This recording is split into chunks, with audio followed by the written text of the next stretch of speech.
Hi hello வணக்கம் நண்பர்களே, அனைவருக்கும் வணக்கம்.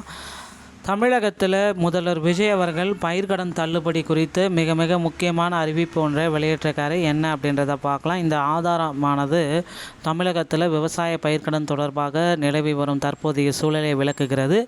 கூட்டுறவு வங்கிகளில் பெறப்பட்ட பயிர்க்கடன்களில் 75,000 ரூபாய் வரையிலான கடன்கள் முழுமையாக ரத்து செய்யப்படும் அறிவிப்பு விளக்குகிறது.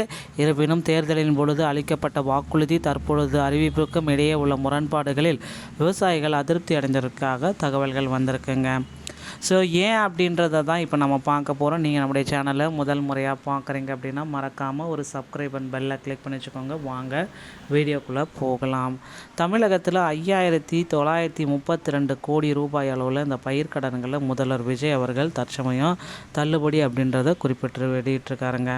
முதலமைச்சர் ஜோசப் விஜயினால் 25/5/2026 தேதியில் 50,000 வரை பயிர்க்கடன் பெற்று சிறு மற்றும் குறு விவசாயிகளுக்கு முழுமையான பயிர்க்கடன் தள்ளுபடி செய்து பயிர்க்கடன் தள்ளுபடி திட்டம் அறிவிப்பு ஒன்று வெளியிட்டார். மாநிலம் முழுவதும் விவசாயிகள் கடும் கண்டனத்தை ஏற்படுத்தினால பல்வேறு தரப்புகளிலிருந்து கோரிக்கைகள் பெறப்பட்டது. முதலமைச்சர் மேற்கண்ட கோரிக்கைகளை கனிவுடன் பரிசீலனை செய்து உத்தரவுக்கிணங்க மேற்கண்ட பயிர்க்கடன் தள்ளுபடி மறு ஆய்வு 15/6/2026 அன்று தலைமை செயலகத்தில் மறு ஆய்வு கூட்டம் நடந்தது.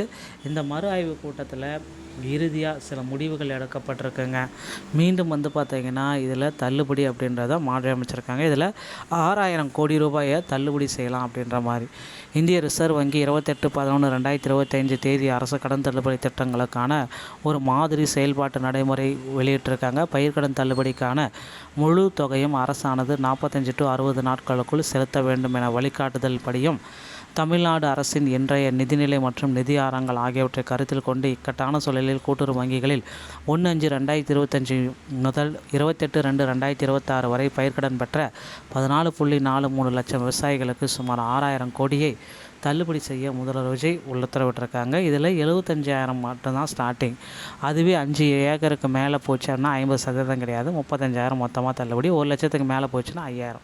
ஸோ இந்த மாதிரி தாங்க இப்போ தள்ளுபடிக்கு உண்டான அறிவிப்பு வெளியிட்டிருக்காங்க. இதன் மூலம் கடந்த நிதியாண்டில் பயிர்க்கடன் பெற்ற அனைத்து விவசாயிகளுக்கும் அதிகபட்சம் 75,000 குறைந்தபட்சம் 35,000 பணமாக கிடைக்கும் அப்படின்றது குறிப்பிடத்தக்க ஒரு விஷயங்க.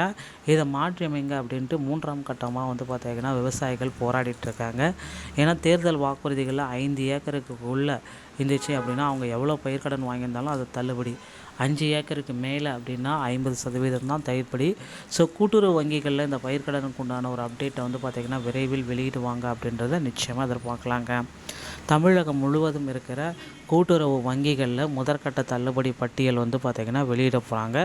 யார் யாரெல்லாம் இந்த தள்ளுபடிக்கு தகுதியான நபர்கள், ஸோ இவங்க எல்லாமே நாங்கள் இதை பேஸ் பண்ணி தள்ளுபடிக்கு தகுதியான நபர்களாக எடுத்திருக்கோம் அப்படின்ட்டு ஒரு பட்டியல், முதற்கட்ட பட்டியல் வெளியிட போகிறாங்க. அதுக்கப்புறமா பார்த்திங்கன்னா தள்ளுபடிக்கு உங்களுக்கு இருக்கா இல்லையான்றதை நீங்கள் செக் பண்ணிவிட்டு உங்கள் பேங்க்கில் போய்ட்டு உங்களுக்கு உண்டான தள்ளுபடி கொடுக்கலாம். அதுக்கு முன்னாடியே பார்த்திங்கன்னா முதல்வரிடம் கோரிக்கைகள் போயிட்டுருக்கு. எங்களுக்கு தேர்தல் வாக்குறுதிகளில் குறிப்பிட்ட மாதிரி தள்ளுபடியை இன்க்ரீஸ் பண்ணுங்கள், அனைவருக்குமே இந்த தள்ளுபடி அப்படின்றது வேணும், அதனால் அதை இன்க்ரீஸ் பண்ணுங்கள் அப்படின்னு கோரிக்கை வச்சுருக்காங்க. இவர்களுடைய கோரிக்கையை முதலமைச்சர் விஜய் எப்படி மாற்ற போகிறாரு அப்படின்றத அடுத்தடுத்த வீடியோக்கள் அடுத்தடுத்த அப்டேட்டில் நாம் தெரிஞ்சுக்கலாங்க. இந்த ஒரு வீடியோ பதிவு உங்களுக்கு பிடிச்சிருச்சு அப்படின்னா நீங்கள் நம்மளுடைய சேனலோடு இணைந்திருங்கள். மீண்டும் ஒரு நல்ல தகவலோடு நான் உங்களை சந்திக்கிறேன். நன்றி, வணக்கம், தேங்க்யூ.